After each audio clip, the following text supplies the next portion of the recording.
நெஞ்சில் குடியிருக்கும்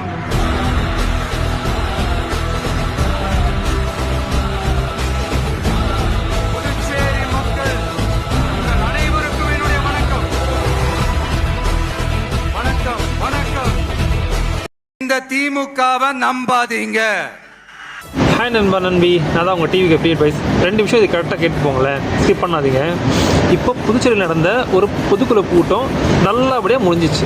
ஆனால் விமர்சனம் எப்படி வருதுமா, ஏன் புதுச்சேரியோட முதல்வருக்கு நன்றி சொல்கிறாரு, ஏன் போலீஸ்காரங்களுக்கு நன்றி சொல்கிறாரு, புதுச்சேரிக்கு இவங்களுக்கு பேச தெரியல, எழுதி கொடுத்து தான் பேசுகிறாங்க, அவருக்கு என்ன பேச அவருக்கு புரிய மாட்டேங்குது,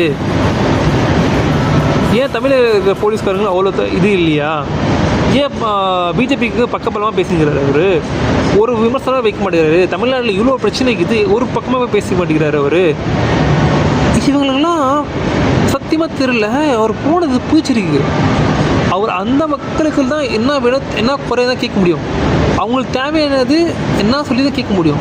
அவர் என்ன தெளிவாக சொல்கிறாரு, 33 வருஷமாக என்னை தாக்கி பிடிச்சிருந்தீங்க, இப்போ நான் உங்களுக்கு குரல் கொடுக்க வந்திருக்கேன், தமிழ்நாட்டில் மட்டும் என் குரல் ஒலிக்காது, உங்களுக்காகவும் புதுச்சேரிக்காகவும் என் தமிழ் மக்களுக்காகவும் நான் குரல் ஒசைச்சு தான் இருப்பேன், எல்லாமே ஒன்று தான் சொல்கிறாரு. ஆனால் இப்போ என்னடாக்கா அதுக்கு தமிழ்நாடும் பாண்டிச்சேரி ஒன்றா நினைச்சிருவார் அவர், அப்படி இப்படி சார் ஒரு புரிதல் இல்லாமல் பேசுகிறாங்க. இப்போ தான் ஒரு 72 டேஸ்க்கு அப்புறமா கரூர் சம்பவம் அப்புறம் 20 டேஸ் அப்புறமா பொதுக்குழுகத்தில் வந்திருக்காரு, அதாவது வெளிப்படையாக வந்திருக்காரு.